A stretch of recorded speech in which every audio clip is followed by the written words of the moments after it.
We just cash collected over $102,000 in 1 week. This was fully organic, there was no paid advertising, there was no fancy funnel, there was no crazy new tactic. In fact, the only reason I'm not filming another launch breakdown is because we almost did exactly the same thing as last time. I'm a big advocate of simple scales, fancy fails, so instead of trying to reinvent the wheel, we just looked at the data, see what needed improving, and we improved it. But there was one thing in particular that allowed us to 3x the cash and 3x the revenue on this launch, and that's exactly what I'm going to be breaking down in this video. Now, before I get into it, I'm just going to run down some proof of the payments. So this is our sales tracker. As you can see, $102,050 cash collected, $120,700 revenue. Now, we had a super high paid in full rate, 85%. So, the cash to revenue ratio is great. Here's some of our payment notifications. Here's our fan basis dashboard. And we had a couple of payments going through straight bank transfer and some Zelle payments, which I can't get a screenshot from because that's my creator's account. Now, the one thing that really pushed the needle this time was re-engineering the market we were competing in and creating a mechanism to attract high-value buyers. Now, if you're currently in a niche that feels crowded, maybe you're not being heard over the competition, this is exactly how you win. Now, first I'm going to start with micro-niching. Now, think of this black box and these blue dots inside as your buyers. Now, some people think they need to change the market they're in because it's oversaturated, there's too much competition, and that's completely wrong. You do not need to change the market you're in. Some people think they need to run after a small market where there's no competition, like Sandcastle Construction Coaching. There is no money filtering through this market already. There's no buyers. People are not actively searching. They're not looking for this. So it's probably a bad idea to try to tap into a market like this. You'll probably make not a lot of money. Now, another problem people make is staying too broad. So I've got an example here as fitness coaching. Now, this red circle within this market is who he's trying to talk to within his messaging. Now, everyone inside this market, every single blue dot is at hundreds of different levels. They have hundreds of different problems and they all want different things. If you try to talk to everybody within your marketing, your messaging becomes super weak. So staying broad, again, you're probably not going to make a lot of money. Now, how do you avoid that? You zoom in. You zoom into one specific type of person with a specific set of problems within your market. This way you can build your messaging around that one person. It's pretty much how you say to your market, I'm for this group of people dealing with this situation and these problems who want to get this outcome. Instead of going for the whole market, you zoom in. Now, when you zoom in, maybe you go from a fitness coach to fitness coaching for busy founders and executives who want to stay lean without sacrificing their output. You go from owning maybe 1%, 2% of this market with crazy competition to owning 95% of this micro niche, of this small section of the market. You pretty much own it. Now, an example is my client. Now, my client operates within the eBay niche. Now, it's not sexy, it's not trendy, it's not the kind of niche people flex online or you see any other breakdowns for. It's a pretty low-key niche. But when I started working this offer, I did realize there was actually a red ocean. To my surprise, it was a massive market. People are already making money there because it's such a low barrier to entry. They likely have been for a while. eBay's been around for almost 30 years now. And people are already trying to turn this into a real business and have been stuck in hustle mode for years. People were spending money in that market. Now, the problem was every guru, including my client, inside this niche was doing the exact same thing. Trying to help everybody, teaching the same copy and paste strategies, package it within the same low ticket monthly recurring revenue community, maybe a Discord or a school group. And funny enough, most of them are sat at the same monthly revenue. Like I said, my client was also part of this group. So everybody was trying to go for the whole entire market. It was a complete red ocean. Now, I knew as soon as I partnered with my client, we need to somehow find a section of this market we could dominate. Now, how do you exactly do this? And that's where market research comes into play. Now, how exactly do you do market research? Now, when you're doing your market research, you're focusing on two things. Your psychographics and your demographics are both just as important as the other. So your psychographics are what's going on inside their brain. So you've got their desires, their limiting beliefs, their pain points, their common problems, what they tried to fix already. Then you've got the demographics, which is, their age, their location, the most common gender, their lifestyle, and their income level. Now, both of these together are going to combine, how exactly you talk to your audience. Now, the main types of market research that I use and are most popular and I would recommend using are Instagram. So you can do Instagram story polls, you can go through the DMs, you can look through comments. You can use a form platform, so I use Typeform. Now you can create lead magnets, you can give away things in return for people submitting you data within a Typeform. You can ask questions that dig out, these psychographics and demographics. Next is calls. You can get on calls within your audience. Now, it's pretty simple. Again, give them a lead magnet, give them something in return, give them some sort of value for taking 10 to 15 minutes of their time. And again, you're just asking questions that answer these questions. And finally is YouTube. You can look through your videos, comments. If you have YouTube, you can also look for people in your niche that are currently competitors and look through their comments, see what people are struggling with, see what questions people are asking. Now, once you've collected all this data, you should have a pretty good idea of your market. Now, most people think that's it, they're done, market research is done. But you're going to find when you're doing market research, you're probably going to find, 3, 4, maybe even 5 different types of people within your market that you could market to, but you have to narrow it down to one to begin with. Now, how do you do that? Like I said here, you don't build a micro niche for a market, you build it for one person. You have these groups, but you need to make sure it's for one group in particular. Now, the way I like to do this is a little bit different to how most people do it.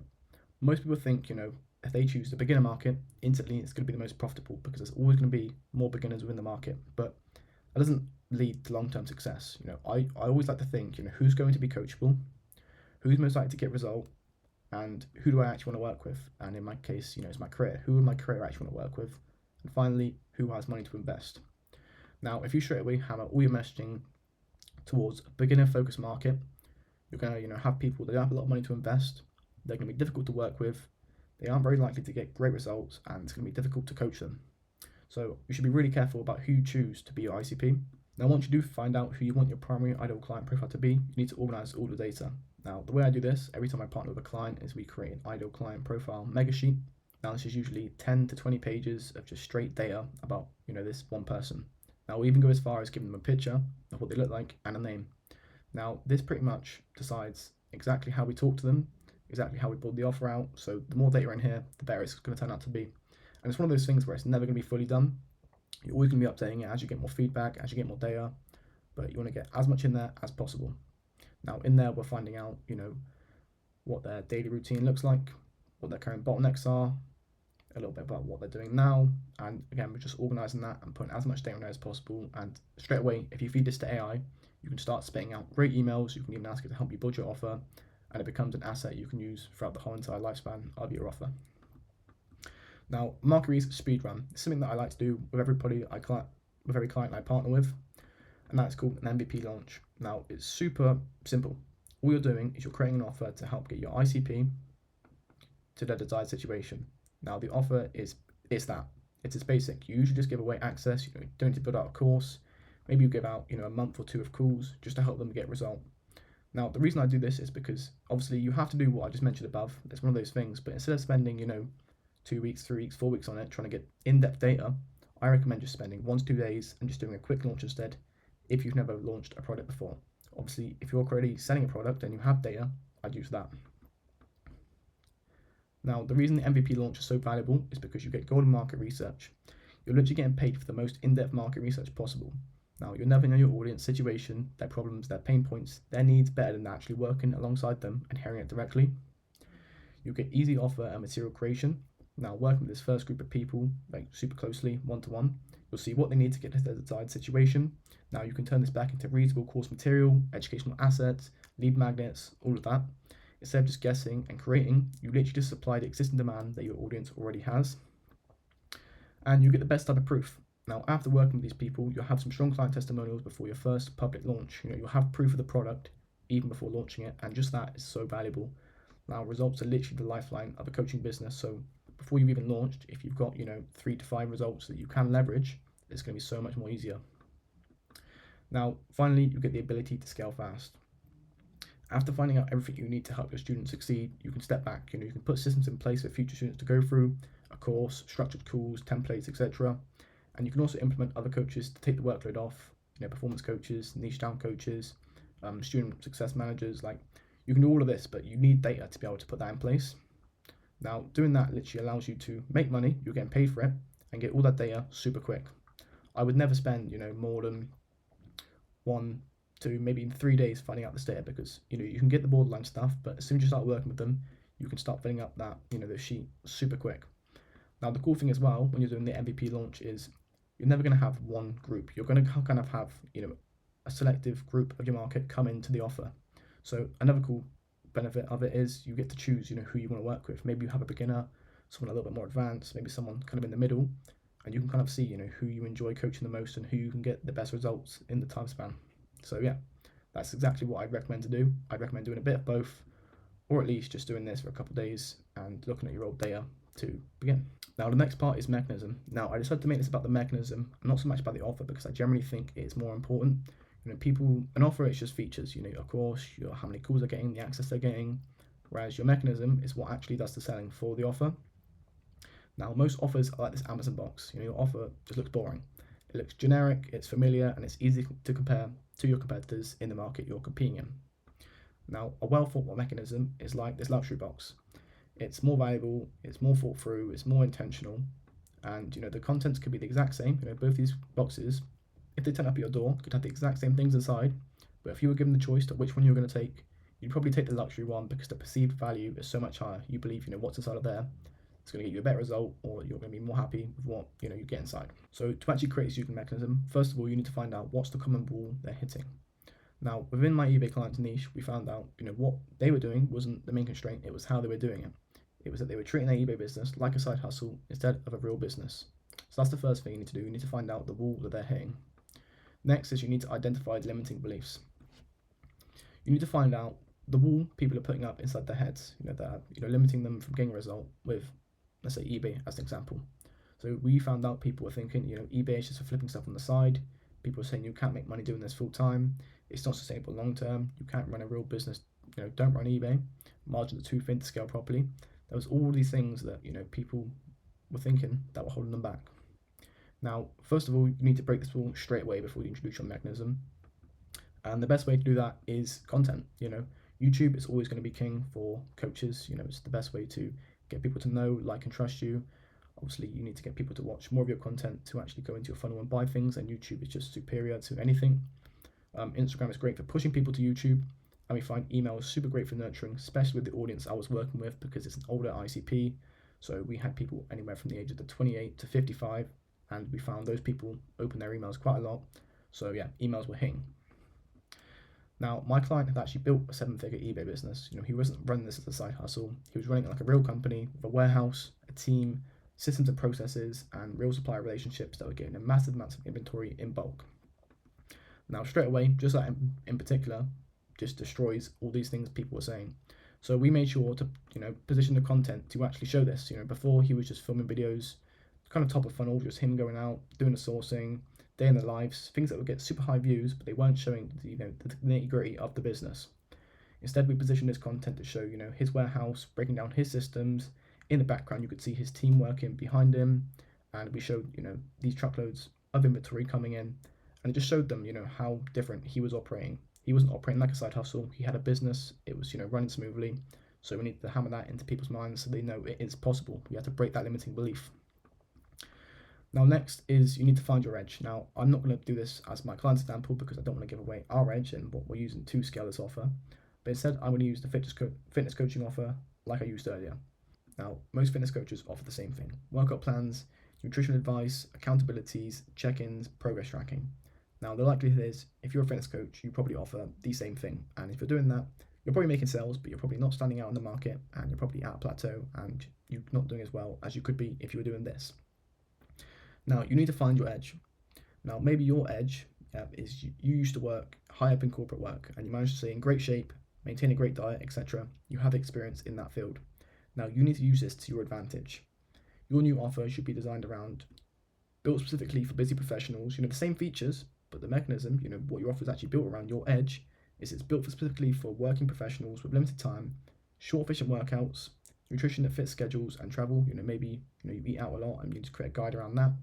Systems that work even when motivation is low, and they focus on consistency over intensity, as corporate life already is quite stressful, so they need something that works with both. Now, straight away, if you do this, you're no longer competing in the red ocean like we talked about earlier, that massive market. You've zoomed in and you're focusing on one type of person, and the reason you can do that is because you have that edge already. Most people, coaches, have this edge. They just need to think about it and see how they can use it to their advantage.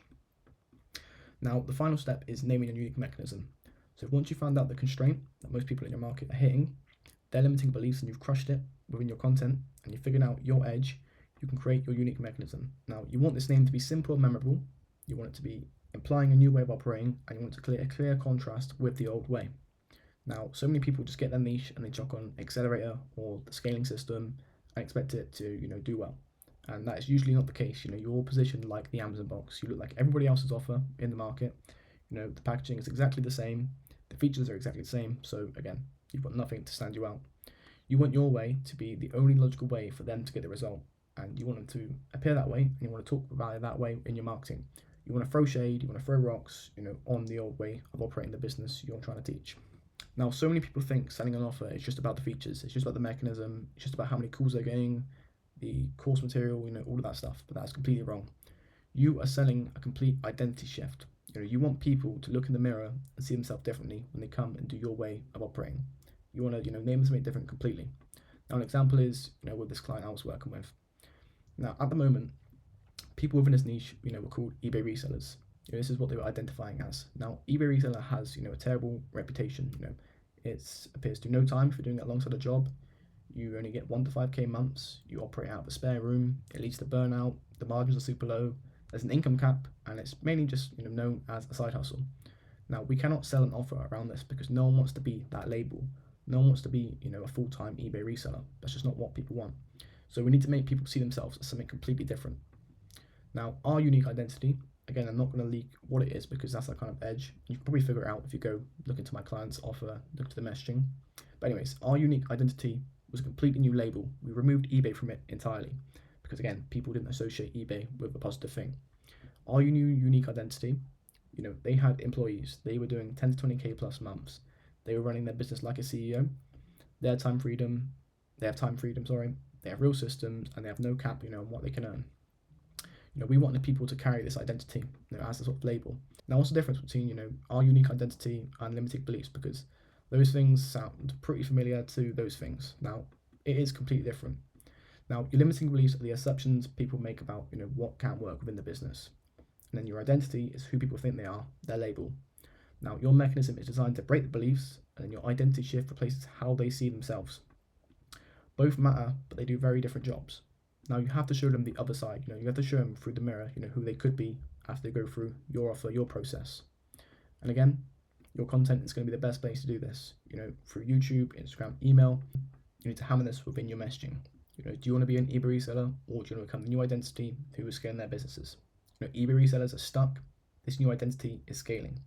The difference between an eBay reseller and this new identity is they're implementing real systems, and again, repeat this everywhere. By the time we opened the doors, people weren't just buying an offer, they weren't buying features, they weren't buying the mechanism, they were buying a brand new identity they want to become because they were done with the old way. Now, the cool thing is, this is how you position yourself as someone doing something completely different within your market. No one's, talking about this new identity. So when you provide a way to get to it, you're one of one. No one else can provide that transformation. Now, again, naming your unique identity is just as important, as the mechanism. We want people to associate this label with all these positive things, and it's kind of a step-by-step process that I follow to get a solid name. Now, you want your name to sound like a real role. It should be something that you could say at family dinner without cringing. It clearly replaces the old label. It makes it obvious you're not doing the old way anymore. It's not tied to a platform or a tactic because those things, change. It describes how you operate, not what the tool you use, and it elevates how the person sees himself. It signals professionalism, scale, long-term thinking. As a sort of example, as an eBay reseller, nobody takes that seriously. Nobody wants to tell, their new partner's parents that they're an eBay reseller. No one wants to be that. They need to be something that people are proud to be called. If they wouldn't own it publicly, it will not stick. Now, once this positioning shift landed, everything completely changed for us. Now, obviously, we hit these numbers, which are pretty cool, but that's not just the best part. It's how it came in. We had an 85.7% paid in full rate. That means 85.7% of people that came in didn't choose a payment plan, they chose to pay it all up front. That just shows, we had an offer that was strong and clear, we were attracting the right people, and we were filtering out the wrong people. Now, another strong signal that our positioning landed was our sales calls. Now, when we first did our MVP launch, we did our temporary offer, the quick beta product, the price point was $2,500. Now, some of these calls were lasting anywhere between an hour to an hour and a half long. Now, compare that to this launch, we had double the price, and these calls were only lasting 20 to 30 minutes long. Again, that's another strong signal. We were attracting the high value buyers and we were pushing out the low value buyers. People came in understanding the approach, understanding the mechanism, and actually believing in David. And after showing his real systems and processes from his warehouse through the content, killing all the limiting beliefs, people were just sold, and we were attracting our dream clients. We also secretly built a sort of premium backend option, so we had a 20k option as an upsell. Now, we never mentioned this publicly. We never promoted it. It was just one of those things that if people came into our offer and they were a good fit, we pitched them on the upsell. Now, we actually had one person take this deal, and this was a $20,000 deal. Now, When I first started working with this client, we would never be able to sell, a deal at that ticket because we weren't getting the right people through the funnel. The right people weren't watching the content. So as soon as we changed the positioning, we're getting people that can afford, to pay for a $20,000 price point compared to the $2,500 price point of the MVP launch. Now, if you're an online coach or consultant that has an info product business, or maybe you're someone that has a good idea for an info product business, and you want help with your positioning, your content strategy, implementing the back-end selling systems, implementing a full sales team to sell the offer, I'll leave a link down below where you can book a free audit call. On that audit call, we can go through your situation, see what's working, see what's not working, and see where I can help. I'll take a proper look at your business, give you some honest feedback, and see where I think you're currently leaving money on the table. And if it's a good fit, we can discuss the plan moving forwards. If it's not, there's no pressure at all. At least you leave that call knowing what you need to fix. Now, the link's down below for that. If you made it to the end of the video, I appreciate you watching, and I'll see you in the next one.